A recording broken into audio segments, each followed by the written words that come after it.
Tenho certeza que você, como eu, já chegou a ver imagens na internet do Papa Francisco com uma jaqueta branca muito estilosa, que de tão moderna chegou a fazer os internautas se questionarem sobre o figurino.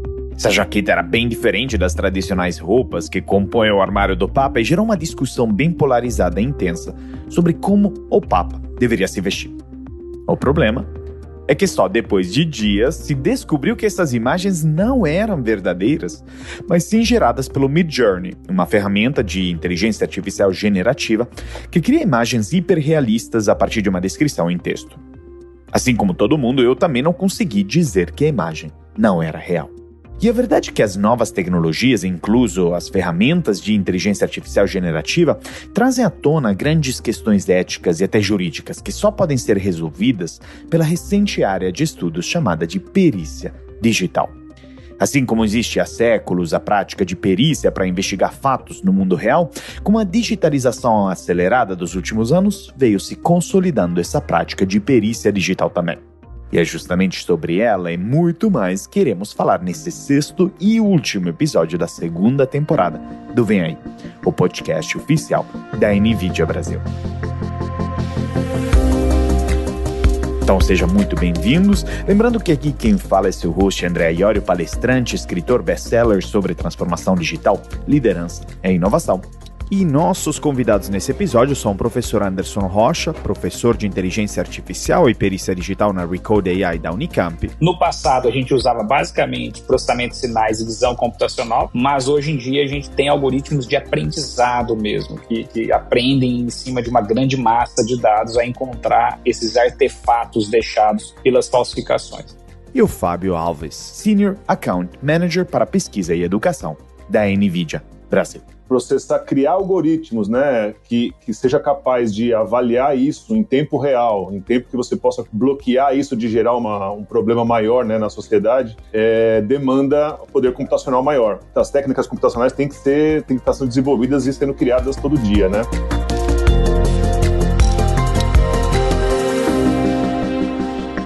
Queria começar lhe perguntando, professor Anderson, se poderia nos explicar melhor do que se trata a perícia digital. É um tema muito importante. E qual a sua importância para a solução de crimes e outras investigações? A gente parte do princípio de que existe uma lei, né, quase como se fosse uma lei, chamada o princípio de Lockhart. O princípio de Lockhart, ele diz que todo contato deixa vestígios, seja no mundo físico, seja no mundo digital. No mundo físico, nós temos as maneiras tradicionais e já bem documentadas de análise de crimes e de análise de eventos, né? Já no mundo digital é algo muito novo, algo que começou, digamos, a ganhar mais atenção nos últimos 20 anos e é muito mais rápido, as coisas mudam muito mais rápido. Então, vamos pegar um exemplo.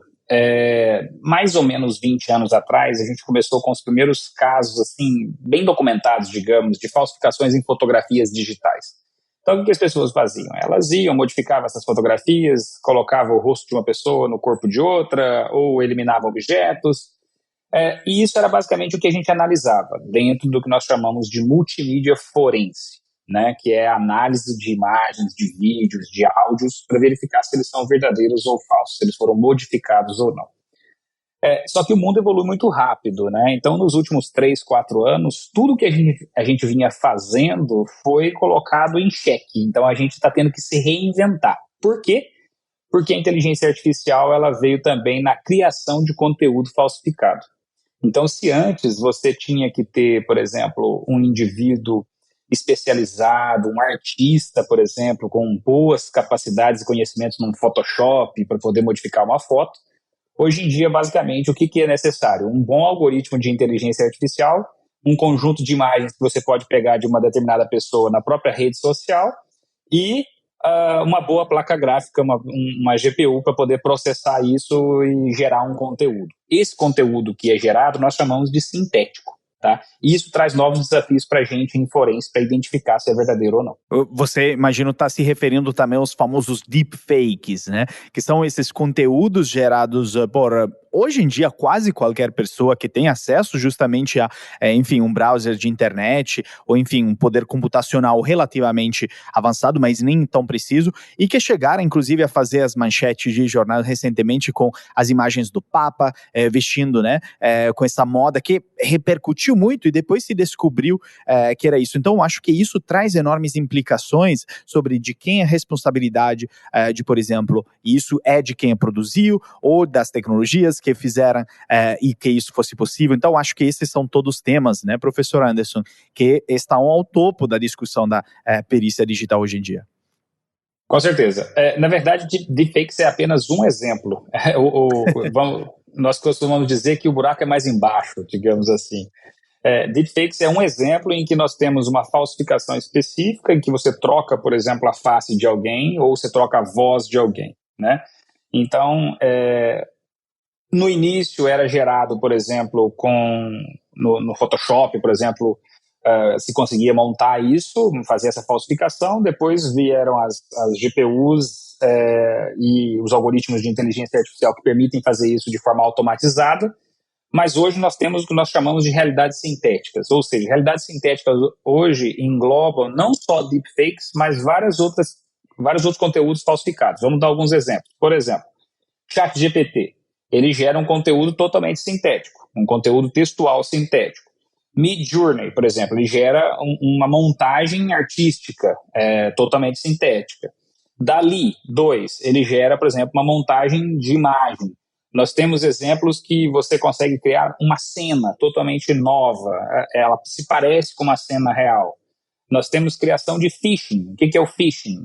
Um ataque que você faz a partir de WhatsApp ou SMS, tentando pegar as informações privadas de uma pessoa. Você tem fake news, você tem desinformação. Tudo isso se encaixa no que nós chamamos de realidades sintéticas, e o deepfake é um exemplo disso. Muito interessante, professor Anderson.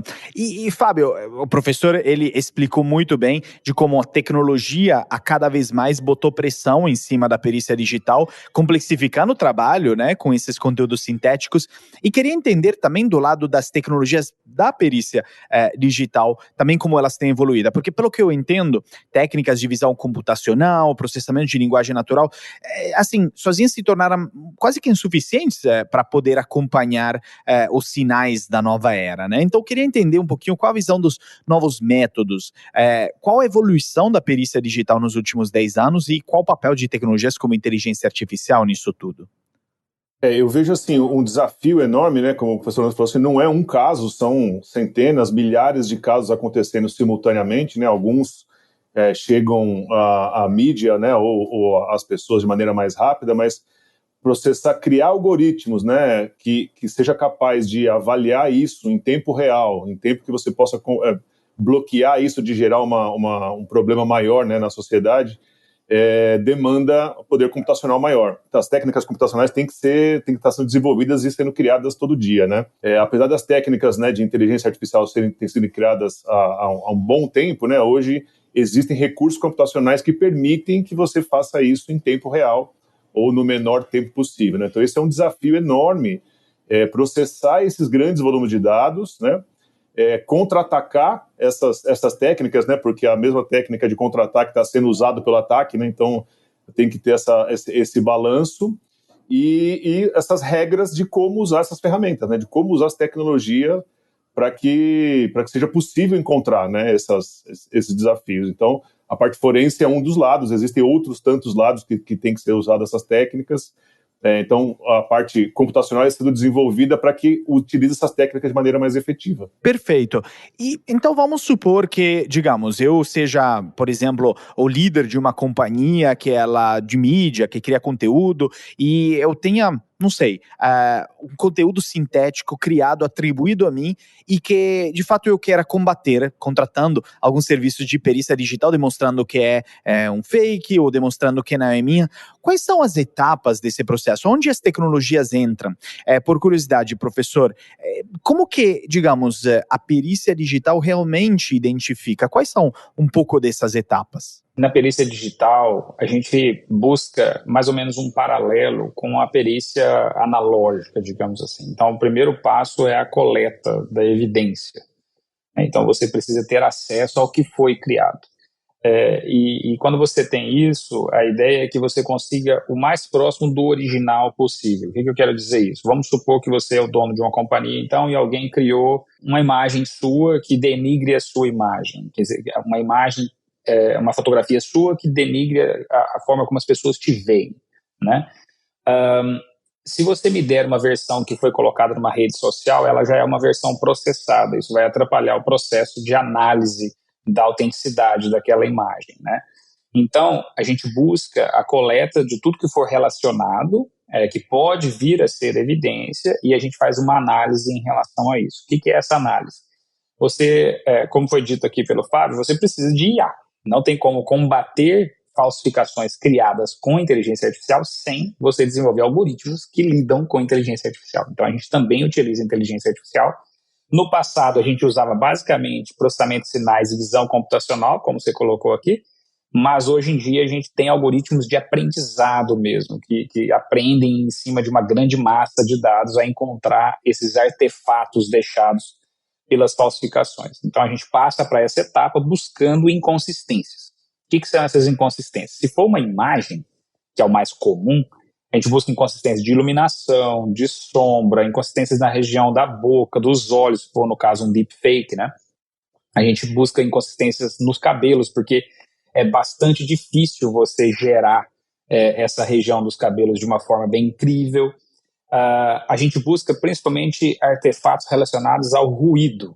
O que é o ruído? No processo de interação no mundo real, entre a luz do mundo, do sol, e a lente de uma câmera, existe uma interação única, que é quando essa luz incide no sensor da câmera e ela registra isso para gerar uma imagem.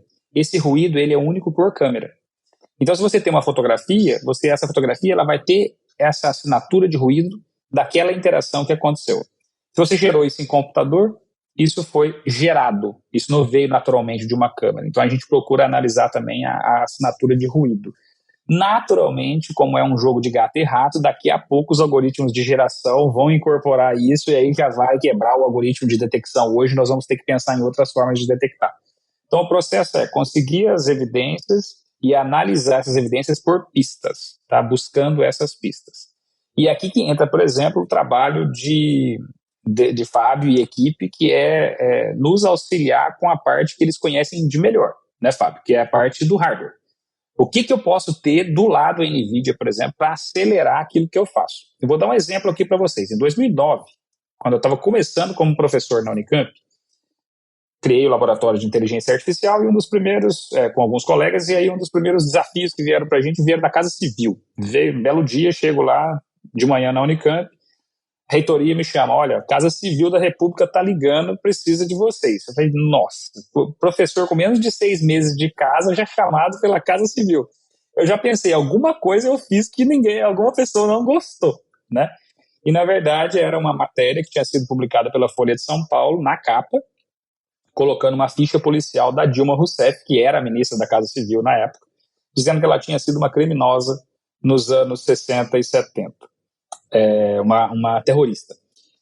E aí o que a gente tinha que fazer? A gente tinha que verificar aquele documento e verificar se ele é verdadeiro ou falso. Então era um caso com uma imagem, e nós estamos falando de algo de 14 anos atrás.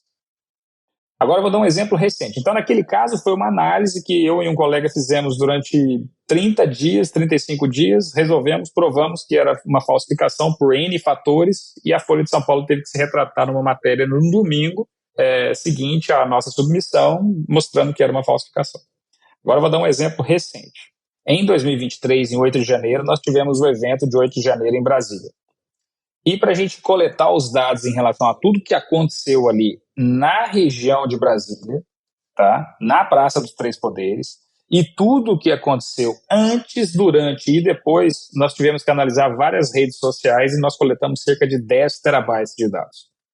E aí a gente tem vários objetivos, identificar quem estava envolvido, como estava envolvido, qual foi a história, o que nós podemos contar, quem é a pessoa que estava mais próxima da entrada dos prédios, quem que estava só ali presente acompanhando, porque tem um monte de curiosos. Então isso tudo faz parte da nossa análise em relação ao 8 de janeiro. E você mencionou justamente o papel estratégico do hardware, professor Anderson, e aqui onde entra a NVIDIA. Porque se a gente for olhar o papel aqui da NVIDIA na perícia digital é gigantesco. E aqui que eu teria interesse, Fábio, vocês na NVIDIA têm uma parceria forte com a Recode.ai, mas de forma geral apoiam as empresas e nesse âmbito com várias soluções tecnológicas.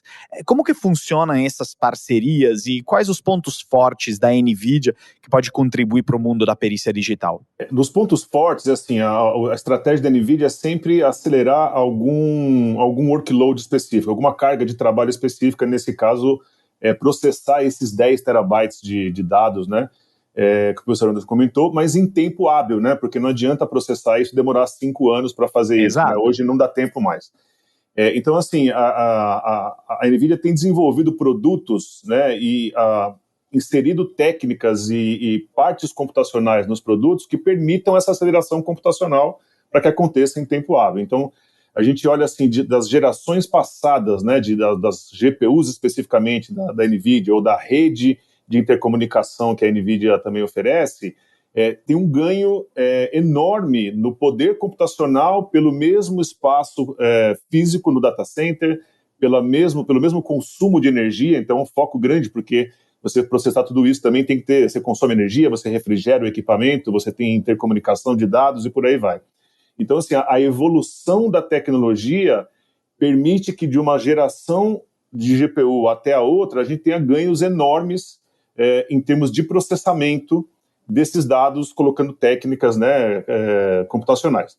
Um caso, né, que a gente tem falado muito é o ChatGPT, né? O ChatGPT ele usa um modelo que chama GPT-3, que ele tem bilhões de parâmetros de entrada, né, no modelo computacional, e de uma geração que ainda é atual, não vou falar geração passada, mas a geração atual de placas como a linha Ampere para a linha Hopper, que é a nossa linha mais nova. Esse tipo de processamento você pode ter até 8 vezes de aceleração somente utilizando uma placa mais nova por causa de características técnicas que a gente embute dentro da placa, né? Isso permite que simulações que demoravam 49 dias, né, para acontecer numa arquitetura, ela passa a rodar em 5 dias na arquitetura seguinte. Então é isso que vai permitindo que a análise desses dados, né, que o professor Anderson comentou, seja realizada em tempo hábil, né? Então, a gente vai embutindo essas características de acordo com o que o mercado está adotando para que isso seja processado em tempo real, né? Quase em tempo real. Não, e esse desafio de acompanhar a evolução de geração de dados, ou enfim, né, sendo que esse acesso à criação de conteúdo foi democratizado através de aplicações de inteligência artificial generativa, é impressionante. Hoje, se não me engano, as recentes estatísticas apontam que no mundo foram gerados 197 zettabytes de dados, e isso só cresce duplo dígito a cada ano. Então, a gente precisa acompanhar com novas técnicas para poder, como o professor Anderson disse, poder também separar o que são as variáveis mais impactantes, aquelas menos. E aqui que é interessante esse aprendizado autossupervisionado, né? Que é, digamos, aprendizado de máquina que consegue evoluir a cada vez mais. Eu queria perguntar para o professor agora sobre esse tema, porque, como a gente disse, as tecnologias elas vão evoluindo e a cada vez mais é a tecnologia em si que vai identificar o que é relevante, o que é importante. Nós, como seres humanos, não conseguimos acompanhar 100%.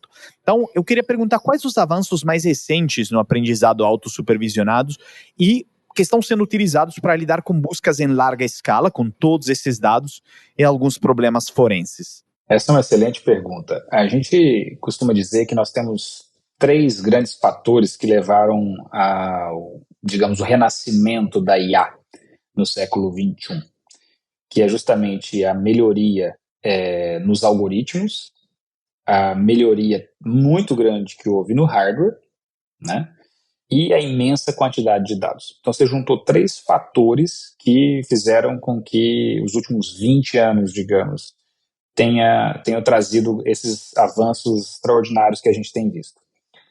Nós podemos dizer também que de 2000 a 2020 nós tivemos uma época da inteligência artificial e de 2020 para cá o início de uma outra época, tá?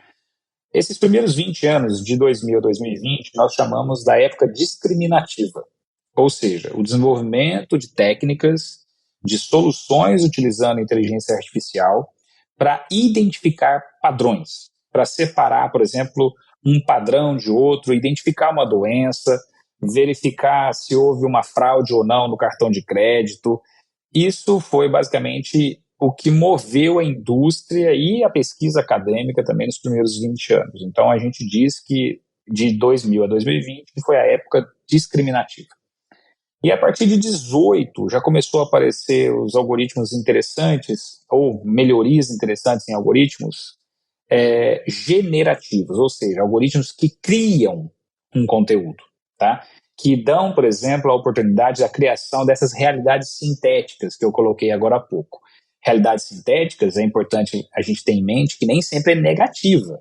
Realidade sintética permite a criação de mundos alternativos, vai ser uma revolução em games, vai ser uma das possibilidades do metaverso.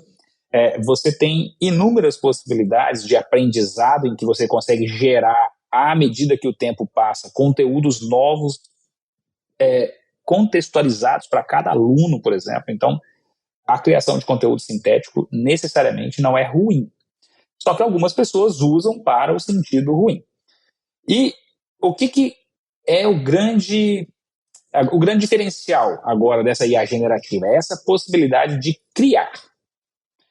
As 2 décadas anteriores, elas tinham essa razão de buscar separar, discriminar. Essa agora é gerar.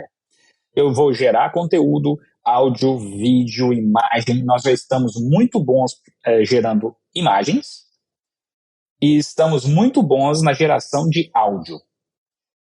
Primeiros passos, baby steps ainda, na geração de vídeo. Mas não duvidem que nessa década a gente vai ter grandes avanços nesse sentido. Então, 2020, 2030 vai ser a década, principalmente da IA generativa, dessa criação de conteúdo, tá? E também da forma como você treina esses algoritmos. Na versão discriminativa, você tem que ter exemplos marcados de cada coisa que aconteceu, exemplo de milhares de pacientes que têm aquele tipo de tumor, milhares de pacientes que não têm, para treinar um algoritmo para separar as duas coisas. No caso da IA generativa, a gente usa um processo, como você mencionou, chamado autossupervisão, em que, com cada entrada, eu já faço operações que eu gero como se fossem descendentes daquela entrada e que, como é gerado a partir de uma entrada que eu conheço, eu sei a resposta para todas elas que estão vindo. Exemplo, eu tenho uma frase, essa frase tem 5 palavras. Eu posso pegar as primeiras 4 palavras e perguntar o que vem em seguida. Não tem supervisão, mas eu posso fazer autossupervisão. Como eu sei qual é a 5ª palavra, eu escondo e eu uso as 4 primeiras para gerar uma próxima. E eu comparo. Foi a mesma? Ficou próximo? E eu faço isso várias vezes. Isso no caso de texto. Para a imagem é a mesma coisa. Eu tenho X pixels seguidos. Eu pergunto qual é o próximo dado dessa sequência de pixels. Ele vai errar inúmeras vezes, mas em algum momento ele vai se aproximar. Então eu aprendo métricas que me permitem fazer essa autossupervisão. Essa foi a grande sacada. E aí, com isso, a gente tem esses grandes avanços agora em IA generativa, seja para criar pinturas, seja para criar novos grafites, novas fotos, ambientes de jogos, tudo isso sendo trazido aí pela IA generativa. E isso é interessante porque quando a gente olha para a atuação da NVIDIA, justamente além do hardware para a perícia digital, tem também muito nessa parte de apoiar a IA generativa. A gente vê, obviamente, a parte de processamento também do GPT 3.5, agora do 4, né, também, mas a cada vez mais também a possibilidade de criação de novos conteúdos sintéticos, como o professor Anderson disse, para fins, obviamente, muito positivos, como gêmeos digitais, no caso do Digital Twins industriais e assim por diante. Talvez, Fábio, você queira comentar um pouco sobre esse papel que a NVIDIA tem também no lado dos conteúdos sintéticos e passar um pouquinho qual a sua visão de como que isso interage com a parte de perícia digital. Existe um trabalho muito forte nisso, né, como o professor nos comentou, assim, de gerar conteúdo no metaverso, né, no metaverso industrial, para que empresas utilizem essas técnicas para melhorar processos de fabricação, melhorar a ergonomia de funcionários em determinadas fábricas, né? Então existem técnicas de software justamente para isso. Então, gerar esse conteúdo que seria praticamente impossível de ter um conteúdo real, né? Gerar as diferentes situações dentro de uma fábrica, por exemplo, usar essas técnicas para gerar conteúdo e aí ferramentas que você consegue analisar, né? No caso aqui, dando nome, seria o Omniverse da NVIDIA, que é uma ferramenta para isso, para a parte de gêmeos digitais, né?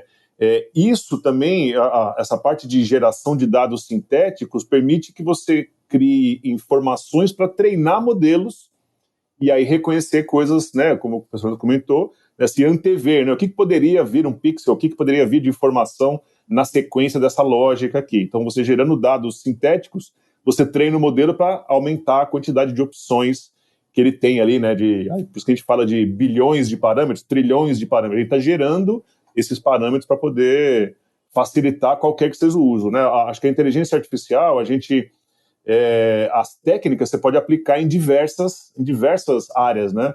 Então, a análise de uma imagem, você pode analisar imagens médicas, você pode usar fotos, né, de redes sociais, você pode fazer o que for necessário, né? Então, é essa técnica sendo otimizada para um uso específico para a sociedade, né? Então, acho que a ideia é sempre melhorar nossa maneira de viver, a nossa maneira de trabalhar, e isso permite, né, que a gente vá explorando outras possibilidades que não eram possíveis no mundo real, né? Demoraria muito para chegar nisso no mundo real. E é perfeito para também ajudar líderes ou empreendedores ou todo mundo tomar melhores decisões, conseguir, não digo que nos ajuda a ter aquela bola de cristal que desde sempre sonhamos, mas nos aproxima a uma visão um pouquinho mais concreta do futuro. E antes de falarmos de futuro, que é o jeito com que eu gostaria, inclusive, de encerrar essa conversa, eu queria só fazer uma pergunta, até para o professor Anderson, que eu acho que nosso ouvinte deve ter em sua cabeça, ainda mais quando vem esse assunto de IA generativa, e obviamente dentro do contexto da perícia digital, sobre a responsabilidade de mau uso, ou de uso, digamos, não digo só negligente, mas voluntariamente errado dessa tecnologia, como a gente disse, com tecnologias como deepfakes e assim por diante. Quando a gente olha, eu fui o diretor do Tinder na América Latina, eu vivia no Tinder um dilema ético, que era o seguinte: o Tinder faz pessoas se conhecerem. E se uma pessoa conhece alguém que é mal intencionada e é roubada ou acontece algum crime, a responsabilidade era do Tinder como intermediário ou era realmente das pessoas? E assim como um bar, né? As pessoas se conhecem num bar, talvez aconteça alguma coisa, enfim. É responsabilidade do bar, não é do bar? E aqui eu queria fazer uma pergunta, né, como expert desse âmbito, onde eu quero chegar. Essa pergunta que é, na IA generativa, aos olhos da perícia digital, a responsabilidade de mau uso dessas tecnologias está mais entre os promotores dessa tecnologia ou está mais entre os usuários dessa tecnologia? Então, está mais na empresa de conteúdo, de IA generativa, ou está entre os usuários? Vamos supor, a nível de perícia. Óbvio que isso vai até um pouco além da perícia, vai mais no âmbito jurídico, mas eu tenho curiosidade de entender, porque aí é a mesma coisa como com fake news hoje em dia, né? Se uma fake news é atribuída a um veículo de informação, de quem que é a responsabilidade? De quem produz a fonte, de quem publica? Como que é a sua visão? Eu acho que o nosso ouvinte pode ter esse interesse, porque quanto mais a gente usa essas ferramentas, mais a gente vai se questionando sobre questões como direitos autorais, proteção de intelectual, enfim, de IP e coisas do tipo. É uma pergunta muito interessante, porque ela abre um conjunto de possibilidades, né? De quem é a culpa, digamos assim. O arcabouço legal, ele está sendo desenvolvido nesse momento, então nós não temos uma resposta exata para isso. Exato. Mas algumas conclusões já podem ser tiradas. Primeiro, o indivíduo que criou, por construção, ele tem responsabilidade. Então, se você usou uma tecnologia e você a utilizou de uma maneira errada para prejudicar uma outra pessoa, não há juiz que vai isentar você de culpa, tá? Então, você que usou aquela tecnologia e que criou o conteúdo, sim, você é culpado. Parte-se agora para a próxima pergunta. Vamos corresponsabilizar quem permitiu, quem criou o meio pelo qual aquele conteúdo foi gerado? Aí há controvérsias. Não existe um arcabouço legal hoje para que sim nem para que não. Tá? Então vai ser caso a caso. Tipicamente, pelo histórico, o que está acontecendo? Quando o criador do conteúdo, o criador da técnica, né, se nega a colaborar, ele é corresponsabilizado. Então, por exemplo, alguém foi lá e criou um conteúdo falso e disponibilizou esse conteúdo falso. Essa pessoa já é responsável. Mas a plataforma em si, ela passa a ser corresponsável quando ela foi requisitada, por exemplo, de não permitir a continuação, a perpetuação daquela divulgação. Ela deveria derrubar aquele conteúdo e não derrubou. Então, nesse caso, muito provavelmente ela vai ser corresponsabilizada. Tá? Agora, se ela é corresponsabilizada pelo fato de ter disponibilizado aquela ferramenta, é difícil. Mas já existem discussões legais nesse sentido. Exemplo, existe uma ação de classe, uma class suit, nos Estados Unidos, de vários artistas, tá, que se sentem prejudicados por tecnologias como Midjourney, DALL-E, e eles entraram na justiça para pedir compensações e pedir que essas tecnologias não utilizem suas criações. E aí, nesse caso, nessa class action, se essas plataformas perderem, aí vai responder a sua pergunta. A plataforma em si foi responsabilizada. Então, nós estamos ainda nesse processo de discussão de qual é o arcabouço legal, né? E isso faz parte do momento que nós estamos vivendo, que eu particularmente adoro, que é um momento histórico, em que a gente pode direcionar o que nós queremos do futuro, né? Então, eu particularmente, eu sou daqueles que acreditam que o segredo está na educação. Educando as pessoas a serem críticas, elas vão fazer as perguntas corretas e demandar as ações corretas, inclusive as demandas em relação à legislação. O exemplo que você trouxe dos artistas me lembrou também mais um caso das empresas de mídia e conteúdo, ao saber que elas, enfim, alguns de seus conteúdos foram utilizados para treinar os algoritmos do GPT-3 e hoje GPT-4, elas queriam compensação. Então, são dilemas que surgem com a aceleração da tecnologia, aos quais não necessariamente nós temos ainda a resposta, mas que é muito importante a gente refletir. Eu acho que esse é o grande X da questão. Podemos não ter as respostas, mas não por isso devemos negligenciá-los e deixá-los ao lado.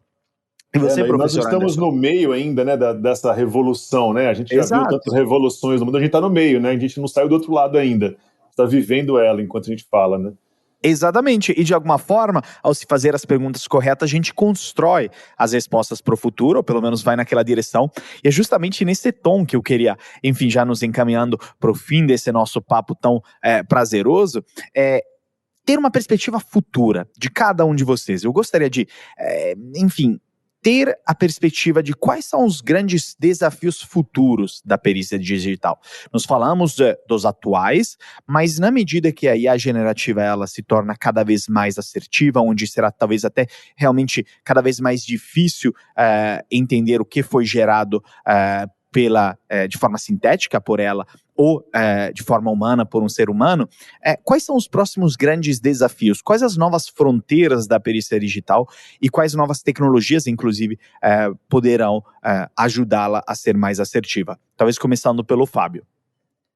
Eu acho, o professor Anderson comentou isso, eu acho que a educação é a primeira, né, acho que é a primeira coisa, o desafio que está acontecendo, né, eu tenho crianças pequenas, a gente vê aqui o que eles estão fazendo com a tecnologia, né, a maneira como eles usam, e isso, assim, é uma parte do nosso trabalho, né, até a parceria com o Recorde, de estar próximo da academia, né, então não só na pesquisa, mas também na educação do pessoal que vai estar no mercado utilizando essa tecnologia no futuro. Então eu aposto muito nisso, eu acredito que a educação é o que vai permitir que essas tecnologias sejam usadas da maneira correta, né, e para fazer o bem para a sociedade, né? Perfeito. Professor Anderson? Nós estamos vivendo um momento muito único, né, como eu coloquei aqui, em que nós temos várias tecnologias conhecidas como tecnologias exponenciais, elas se aceleram, e ao se acelerarem, elas expandem muito mais rapidamente. Então, esse momento que nós estamos vivendo é conhecido como Revolução da Convergência, e nós temos pelo menos 5 grandes tecnologias acontecendo aqui,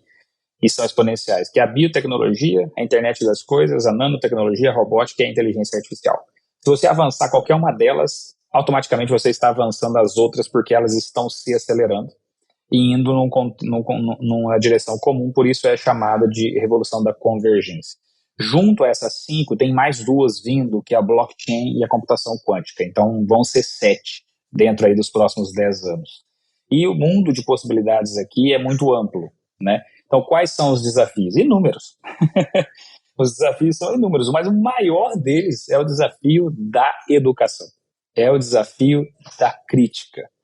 Nós estamos num momento em que as pessoas estão acostumadas a aceitar aquilo que recebem de forma passiva, talvez pelo treinamento, digamos assim, que elas tiveram durante 40, 50 anos de televisão, em que elas sentavam na frente e esperavam o conteúdo vir até elas. E elas não foram treinadas nesse momento para elas interagirem com a criação, criticarem a criação, fazerem perguntas. Então, o nosso momento hoje é um momento de busca por alternativas de fazer com que as pessoas sejam críticas, tá? Eu tenho a minha saída que funciona para mim, que é ser crítico em relação a tudo. Eu sou de uma cidade chamada São Tomé das Letras, no Brasil, e que é o chamado ver para crer, né? Então eu já duvido de tudo mesmo, então na verdade me prove o contrário, né? Mas tem pessoas que são mais, elas aceitam mais, então elas não perguntam tanto, mas eu acho que a gente está indo para uma direção em que as pessoas precisam fazer essas perguntas. O grande desafio é a educação, tá? Em relação à criação de conteúdo, eles trazem muitos desafios em relação a como você acredita na realidade, tá? 30, 40 anos atrás, uma foto era uma prova cabal numa corte de justiça. Hoje já não é. Tá? Hoje já não é. Tem até alguns adágios, digamos assim, que uma foto vale 1000 palavras. Hoje a gente já costuma brincar, eu principalmente nas minhas disciplinas, que uma foto pode valer 1000 mentiras. Então, esses desafios, eles estão aqui e fazem com que, por exemplo, um grupo como o nosso, que é o Recode AI aqui na Unicamp, a gente tem colaboradores no mundo inteiro, conta com o apoio da NVIDIA, que nos creditou agora como um laboratório parceiro, né? Um laboratório que hoje talvez seja um dos maiores da América Latina em inteligência artificial, e nosso objetivo é justamente esse: fazer perguntas, mais do que a busca de respostas, a busca por perguntas inteligentes em relação ao que você vê, ao que você ouve, ao que você lê, porque é a forma como a gente tem de contribuir para a sociedade. Não devemos aceitar tudo que está chegando até a gente, devemos buscar a fonte, devemos perguntar se a fonte é acreditável, se a fonte é fidedigna. Se eu sinto alguma dúvida, eu procuro ler a respeito. Essa é a forma como a gente encara a realidade sintética hoje sendo criada. Mas a gente precisa levar isso a todas as pessoas. Não é o professor Anderson, não é o Fábio, não é só a gente, né? A gente precisa levar isso às pessoas de forma geral. Elas precisam entender que nem tudo que elas veem, nem tudo que elas ouvem é verdade. E a partir do momento que elas começarem a fazer essas perguntas, aí sim elas vão se tornar mais críticas a respeito de tudo que elas encaram. Adorei, professor, e a Fábio também reforçou como no mundo da aceleração exponencial da tecnologia e da inteligência artificial generativa, na verdade, uma das principais soluções esteja em algo muito humano, que é a educação. Então, exato. Adorei, porque eu sou também um grande promotor de que na medida que a tecnologia acelera, somos nós humanos que temos que acompanhar. Eu acho que essa perspectiva mais crítica, de fazer mais perguntas do que só buscar ou trazer respostas, é fundamental para isso tudo. E eu acho que essa nota final é a mais importante para nossos ouvintes, entender que cada vez mais somos nós também responsáveis por poder diferenciar, e nós não podemos só acreditar em tudo que inteligência artificial generativa nos manda, nos compartilha, né? Assim como a gente estava acostumado com talvez veículos de conteúdo tradicional. Então, Queria agradecer enormemente a participação de ambos. Professor Anderson, muito obrigado, diretamente da Europa. Obrigado também pela diferença de horário por estar aqui conosco. Muito obrigado aí por estar aqui no Vem Aí da NVIDIA. Muito obrigado, professor. Obrigado, gente. Um abraço. Tchau, tchau. Fábio, obrigado também. Parabéns por, acelerar tanto toda essa área com as tecnologias da NVIDIA. Muito obrigado novamente por estar aqui no podcast com a gente. Obrigado pela oportunidade. É muito bom falar sobre assuntos que estão quentes no momento aí, né? De poder passar um pouco de informação é sempre importante.